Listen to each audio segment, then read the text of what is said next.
নমস্কার, আমি গোবিন্দ দেব গোস্বামী। দেববাণী অ্যাস্ট্রোলজিতে সবাইকে স্বাগত জানাই।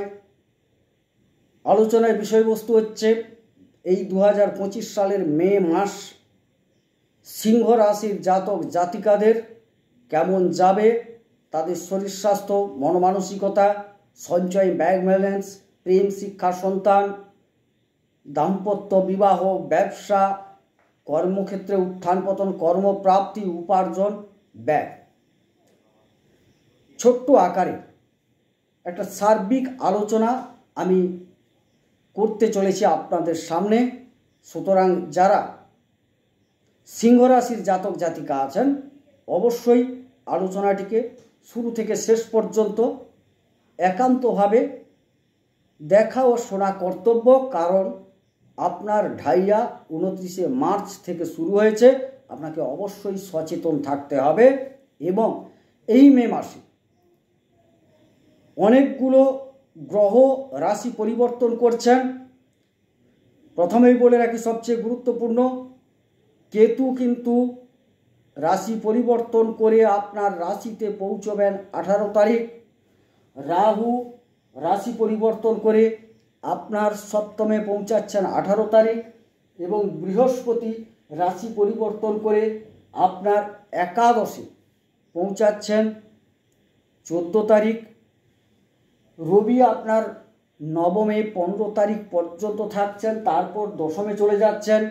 বুধ নবমে থাকছেন এবং মঙ্গল আপনার দ্বাদশ স্থলে নিচস্থ অবস্থায় থাকছেন।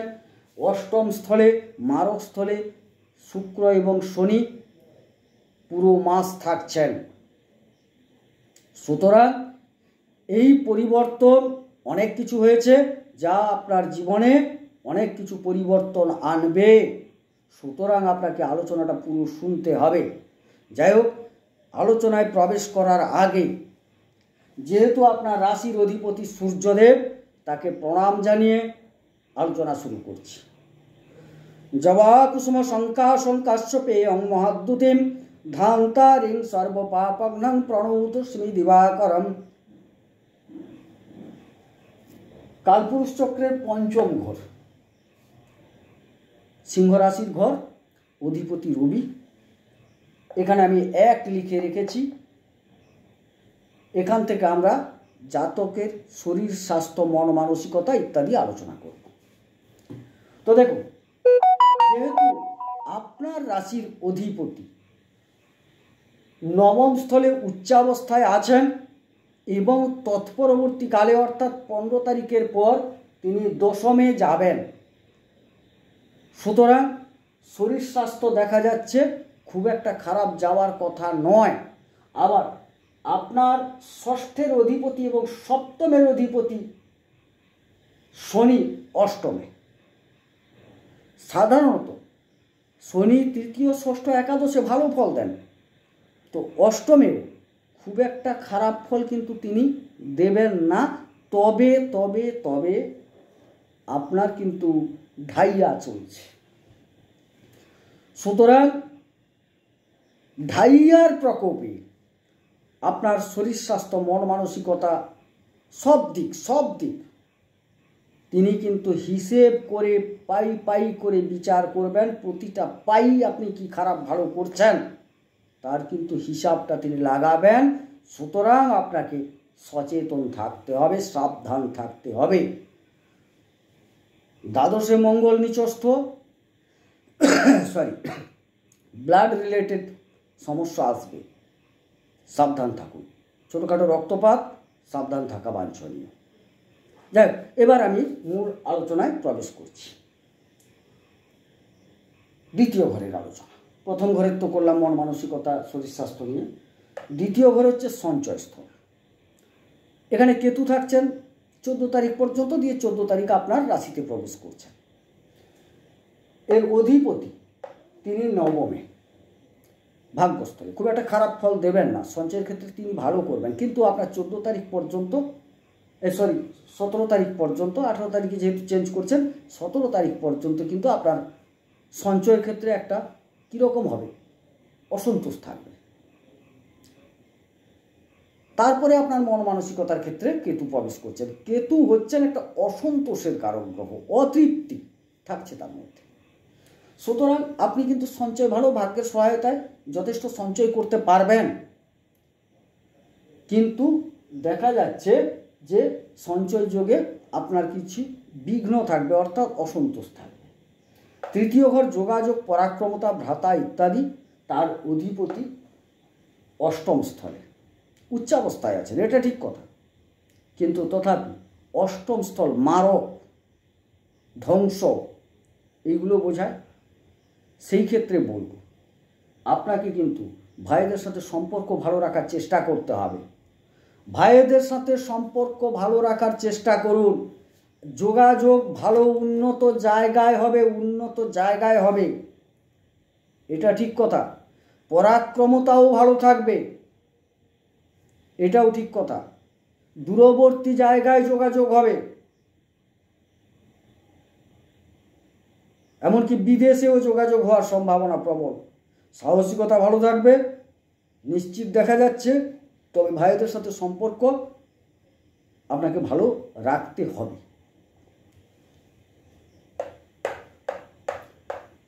দেখা যাচ্ছে 14 তারিখ থেকে বৃহস্পতি যখন আপনার একাদশে আসবেন, তখন কিন্তু তৃতীয় ঘরের উপর একটা দৃষ্টি রাখার সুবাদে যে সমস্যাগুলো তার পূর্বে হওয়ার দেখাচ্ছে, সেটা কিন্তু অনেকটা নিরসিত হবে। সব কিছু তারপর ঠিকঠাক চলবে। চতুর্থ ঘর খুবই গুরুত্বপূর্ণ। মা, যানবাহন, গৃহ স্বাচ্ছন্দ্য, গৃহ সুখ ইত্যাদি আলোচনা করা হয়। এবারে যারা এর অধিপতি কিন্তু দ্বাদশে নিচস্থ, ভূমি যারা কিনতে চাইছেন বিরত থাকুন, এই সময় একদম কিনবেন না, পুরো ঠকে যাবেন।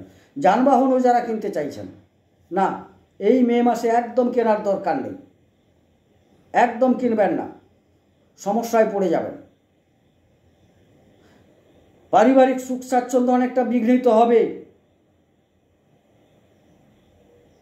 অনেক ধরনের সমস্যা আছে, পারিবারিক সুখ স্বাচ্ছন্দ্য বিঘ্নিত হবে, কারণ এর অধিপতি কিন্তু আপনার দ্বাদশে নিচস্থ অবস্থায় আছেন এবং 18 তারিখের পূর্বে পর্যন্ত রাহুর দৃষ্টি পড়ে আছে, সমস্যা অনেক আছে। সুতরাং যানবাহন কেনা থেকে বিরত থাকুন। বাড়ি যারা ফ্ল্যাট কিনতে চাইছেন বিরত থাকুন। ভূমি ক্রয় তো একদম না বলে দেবো না, কেনার দরকার নেই, এই মুহূর্তে ঝামেলায় জড়িয়ে যাবেন, বিভিন্ন রকম পারিবারিক সমস্যা তৈরি হবে আপনার ভুল পদক্ষেপের ফলে, আপনি দায়ী হয়ে দাঁড়িয়ে যাবেন। ধরুন আপনি যৌথ পরিবারের মধ্যে আছেন, আপনি একটা ডিসিশান নিলেন আমি এই জমিটা কিনবো, তারপর কেনার পর দেখা গেল তার শেয়ার অনেক, তার মধ্যে সমস্যা অনেক আছে, জমির যে কাগজপত্রে কিছু ভুলভাল আছে, জটিলতা আছে, সবাই তখন আপনাকে দায়ী করবে, আপনি ভুগে যাবেন। বিরত থাকুন।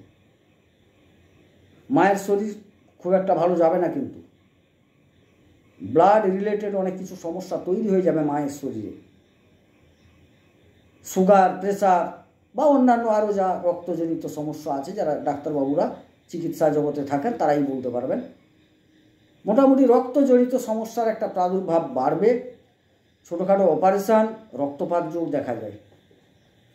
চতুর্থ ঘর কিন্তু আপনাকে খুব ভালো ফল দিচ্ছে না। পঞ্চম ঘর শিক্ষা, প্রেম, সন্তান, অধিপতি বৃহস্পতি, রাশি হচ্ছে ধনু। 14 তারিখ পরিবর্তন করছেন, দশমে আছেন, তারপর একাদশে চলে আসছেন।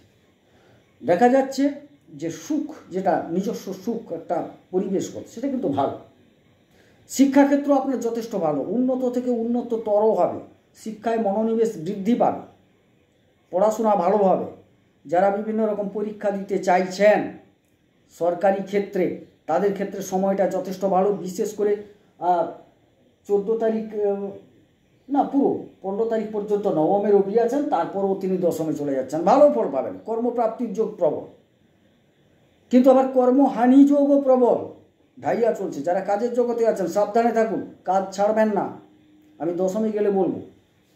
তো যাই হোক, পড়াশোনা ভালো, প্রেমের ক্ষেত্রেও খারাপ নয়, কিন্তু আপনার রাশির অধিপতি রবি অহংকার আমিত্বের একটা পরিবেশনা করেন তিনি, সেখানে আপনি যদি ঠিকঠাকভাবে নিজেকে সংযত না করেন তাহলে তো সমস্যা। কিন্তু প্রেমের ক্ষেত্রেও ভালো দেখাচ্ছে, সন্তান নেওয়ার ক্ষেত্রেও সময়টা খারাপ না, ভালো। কিন্তু আপনার দ্বাদশে মঙ্গল, একটু ভাবনা আছে, অবশ্যই আছে। ষষ্ঠ, রিপু, ঋণ, রোগ, শত্রু। ঋণ কিন্তু হবে না, আমি আপনাকে বলছি। ঋণ বরং মুক্ত হতে চলেছেন। হ্যাঁ, আপনাকে অবশ্যই দৃঢ় পদক্ষেপ নিতে হবে, দৃঢ় মানসিকতা নিতে হবে। ঋণ বিমুক্ত হওয়ার একটা সম্ভাবনা প্রবল আছে। তবে হ্যাঁ, এই যে আপনার কর্মফল, আপনি যদি পূর্বে প্রচুর উপার্জন করেছেন, প্রচুর ব্যয় করেছেন, শনিদেব কিন্তু দাঁড়িপাল্লা নিয়ে দাঁড়িয়ে আছেন। তুমি অনেক উপার্জন করেছো, বাজে পথে খরচ করেছো, তোমাকে কিন্তু অর্থনৈতিক দিক থেকে আমি কিন্তু একদম এমন করব যে যাতে তুমি চলার অর্থও পাবে না। সেক্ষেত্রে হয়তো ঋণ করতে হতে পারে, তা সেটা হচ্ছে আপনার নিজের কারণে, শনির ঢাইয়ার কারণে। কিন্তু শনিদেব নিজে যে গ্রহ অবস্থানে আছেন, তিনি কিন্তু খুব একটা খারাপ ফল দেবেন না, খুব একটা খারাপ দেবেন না। কিন্তু তার ঢাইয়া আপনাকে খারাপ করতে পারে। হ্যাঁ, যদি আপনি খারাপ করেছেন খারাপ ফল পাবেন, যদি আপনি ভালো কাজ করে এসেছেন বা ভালো কাজ করছেন অবশ্যই ভালো ফল পাবেন। এক্ষেত্রে কোনো তর্কের জায়গা নেই। আপনি ভালো কাজ করে এসেছেন, ভালো ফল পাবেন। তিনি কর্ম এবং ফলদাতা। যাই হোক, শত্রুতা না, খুব একটা ক্ষতি করতে পারবে না, এটুকুও ঠিক।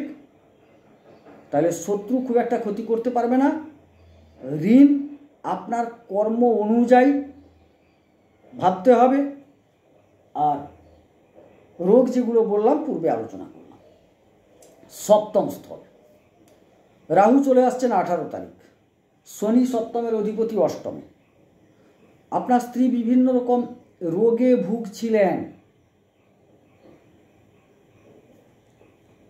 হাঁটু, জয়েন্ট ইত্যাদি নিয়ে। হ্যাঁ, কিছুটা উপশম হবে, এটা ঠিক, কিছুটা বেশ উপশম হবে। আর বিবাহ যারা করতে চাইছেন, আপনাকে বলি 18 তারিখের আগে এগুলো করে নেন। 18 তারিখের পরে কিন্তু খুব একটা ভালো সময় নয়। 18 তারিখের পরে আপনার কিন্তু দাম্পত্যের সমস্যা আসবে। আপনার যে পার্টনার, তিনি একটু হঠকারী হয়ে উঠবেন, তার মধ্যে চাহিদা তৈরি হবে, এটা চাই ওটা চাই, এগুলো তৈরি হবে। আপনি মিষ্টিভাবে বুঝিয়ে তাকে সংযত রাখুন, সংযত করার চেষ্টা করুন, না হলে কিন্তু দাম্পত্যে কিছু সমস্যা দেখা যাচ্ছে। এবারে অষ্টম, একটা পরিবর্তনের জায়গা ধরা হয়, ধ্বংস, মারক, ক্ষয়ক্ষতি, এইগুলো। এই ক্ষেত্রে শনি এবং শুক্র বসে আছেন। দেখুন, আপনার কিছু শৌখিনতার জন্য আপনার একটা বড় ক্ষতি হয়ে যাওয়ার সম্ভাবনা আছে।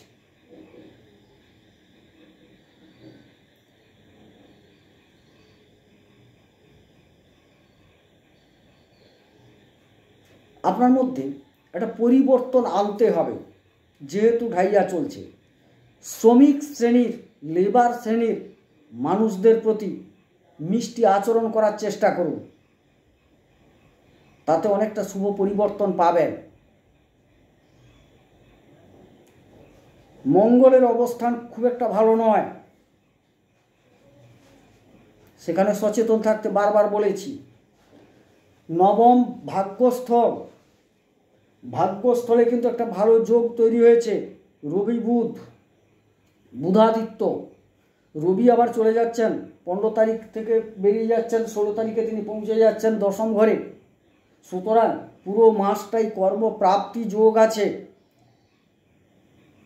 কর্ম যারা বিভিন্নভাবে চেষ্টা করছেন, অবশ্যই কর্মপ্রাপ্তি ঘটবে, চেষ্টা চালিয়ে যান, পাবেন, কাজ পাবেন। আবার কর্মহারা হওয়ারও যোগ আছে। আপনাকে বললাম, যারা কর্মের জগতে আছেন, এই ঢাইয়া কিন্তু আবার কর্মচ্যুত করতে পারে, ভুলেও কাজ ছাড়বেন না। অনেকে চাইছেন আমি একটা কাজ চেঞ্জ করব, এই কাজটা ছেড়ে অন্য কাজে যাব, না, করবেন না। ঢাইয়াতে অনেকে কর্মচ্যুত হয়েছেন, আমরা কর্কট রাশি আলোচনায় বলেছি।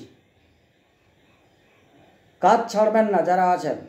হ্যাঁ, বেটার কোনো কাজ পেলেন, জয়েন করুন, তারপর ভাবুন। হট করে কাজ ছাড়লে কাজ পাবেন না। তবে হ্যাঁ, যারা নতুন করে খুঁজছেন কাজ, তাদের প্রাপ্তি যোগ দেখা যাচ্ছে। অবশ্যই কর্মক্ষেত্র আপনার ভালো, যারা নতুনভাবে জয়েন করছেন অবশ্যই ভালো। নক্ষত্র যদি ভালো থাকে অনেকের, তাহলে সেও আপনারা ভালো ফল পাবেন। সেটা সূক্ষ্ম আলোচনা, এই স্থূল আলোচনায় এত বৃহৎ আকারে বোঝানো সম্ভব হচ্ছে না। দশম স্থল কর্মস্থল, এখানে বৃহস্পতি বসে আছেন। 14 তারিখ তিনি চেঞ্জ করবেন, তাইলে 14 তারিখ পর্যন্ত আপাতত তিনি আছেন। অতএব কর্মস্থলে আপনারা খুব ভালো ফল পাচ্ছেন।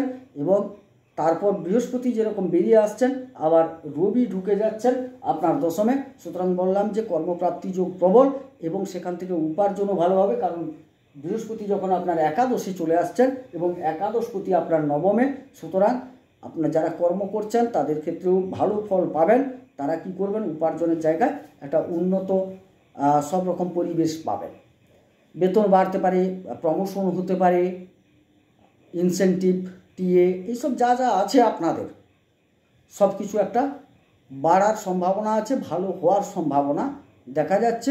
সুতরাং কর্মপ্রাপ্তিও দেখা যাচ্ছে। আর যারা কর্মের জগতে আছেন তাদের কিছু উন্নতি হওয়ার সম্ভাবনা প্রবল দেখা যাচ্ছে। এবার দ্বাদশে চলে গেলে এটা একটা খারাপ জায়গা, চন্দ্রের জায়গা। চন্দ্র কিন্তু 54 ঘন্টা অন্তর পরিভ্রমণ করেন, তার উত্থান পতন অহরহ ঘটে। সেখানে কিন্তু মঙ্গল বসে আছেন। মঙ্গল আপনার চতুর্থের অধিপতি এবং নবমের অধিপতি, অর্থাৎ সুখ স্বাচ্ছন্দ্য পারিবারিক তার অধিপতি এবং ভাগ্যের অধিপতি হয়ে দ্বাদশে থেকে যাওয়ার সুবাদে ইনি কিন্তু কিছুটা ভাগ্যহানি ঘটাবেন, ব্যয় ঘটাবেন। যে ব্যয়গুলো আসবে বললাম যে ভুলভালের জন্য, কিছু গাড়ি কেনা বেচা, জমি কেনা বেচা, কিছু কেস কাচারি, মালি মোকদ্দমা, সামাজিক সমস্যা, আর অ্যাক্সিডেন্টাল রক্তপাত, রক্তের যে রোগজনিত সমস্যা, বিবিধ কারণে আপনার কিন্তু ব্যয়যোগ প্রবল। এবং অ্যাক্সিডেন্ট বা রক্তপাত জনিত কারণে আপনাকে হাসপাতাল পর্যন্ত যেতে হতে পারে। সুতরাং আপনাকে সচেতন থাকতে হবে। এবারে একটু উপায়গুলো বলে দিই, না হলে কিন্তু সমস্যা আছে। যারা কর্মপ্রাপ্তি করতে চাইছেন, কর্ম পেতে চাইছেন, রবিকে অর্ঘ্য দেন, অর্থাৎ সূর্যকে অর্ঘ্য দেন। তামার পাত্রে লাল ফুল জল নেবেন। উদীয়মান সূর্যের সময় হলে ভালো, না হলে যখন স্নান করবেন তখন আপনি সূর্যের দিকে মুখ করে ওম নমঃ বিবস্বতে ব্রাহ্মণ ভাস্বতে বিষ্ণুতে যশে জগত সবিত্রে সূচয়ে সবিত্রে কর্মদায়িনে ঈদমর্ঘম নমো শ্রী সূর্যায় নমঃ। হি সূর্য সহস্রাংশ তেজ রাশি জগৎপতে অনুকম্পায় ইমাং ভক্তিয়া গৃহাণর্ঘং দিবাকরম। এই বলে সূর্যকে অর্ঘ্য দেন। দেখবেন যারা কর্মের জগতে আছেন, কাজের জগতে আছেন, এই ঢাইয়াতে সমস্যায় ভোগার সম্ভাবনা, তাদেরও উপকার হবে। যারা কাজ পেতে চাইছেন তাদের ক্ষেত্রেও যথেষ্ট ভালো। আপনার রাজনীতি যারা করছেন তাদের ক্ষেত্রেও সময়টা খুব একটা ঢাইয়ার ফলে খারাপ। সুতরাং সেক্ষেত্রেও আপনাকে ঠিক থাকতে হবে। আপনারা সূর্যদেবকে অর্ঘ্য দান করুন, শেষে প্রণাম করুন। নমঃ জবা কুসুম সংকাশম কাশ্যপেয়ং মহাদ্যুতিম ধান্তারিং সর্বপাপং প্রণৌতুষ্মে দিবাকরম। প্রণাম জানান। আর সবচেয়ে যে ক্ষতিকারক জায়গায় বসে আছেন তিনি হচ্ছেন কে? মঙ্গল। ভালো দুটো জায়গার মালিক হয়ে খারাপ জায়গায় বসে গেছেন, তাকে একটু প্রণাম জানান। দেখবেন অনেকটা ভালো ফল পাবেন। ধরণী গর্ভসম্ভূতং বিদ্যুৎ পুঞ্জ সমপ্রভম কুমারং শক্তি হস্তঞ্চ লোহিতাঙ্গং নমাম্যহম। এই বলে মঙ্গলকে প্রণাম জানান, অনেকটা ভালো ফল পাবেন। আর সর্বোপরি বলি, আপনাকে কিন্তু হনুমান চালিসা পাঠ করতে হবে। তার আগে রাম সীতাকে প্রণাম জানান, হনুমান চালিসা পাঠ করুন, হনুমানজিকে ধুনো দেন, কালো কুকুর বা কাককে কিছু খাবার দেন, এঁঠো খাবার ভুলেও দেবেন না। এটাই কিন্তু আপনি এই ঢাইয়া থেকে অনেকটা মুক্ত হবেন। এবং শনিদেবকে পারলে প্রণাম জানান। নীলাঞ্জন চয়প্রক্ষম রবি সুনং মহাগ্রহম ছায়া গর্ভসম্ভূতং বন্দে ভক্তিয়া সরৈশ্চরম। শনিদেবকে প্রণাম জানান। দেখুন আপনার ঢাইয়া চলছে, আপনাকে বারবার আমাদের সাবধান করে দেওয়াটা হচ্ছে কর্তব্য। কি করবেন না করবেন সেটা আপনার উপর। এবারে বলি যে আপনাকে একটু, যারা দীক্ষিত নন প্রণাম মন্ত্র বলবেন, যারা দীক্ষিত মানুষজন আছেন তাদের ক্ষেত্রে একটু বীজ পাঠ করতে বলবো। বীজ জপ যেটা, তারা বীজ জপ করুন। সূর্যের জন্য ওম হ্রাং হ্রিং হ্রৌং স্বঃ সূর্যায় নমঃ।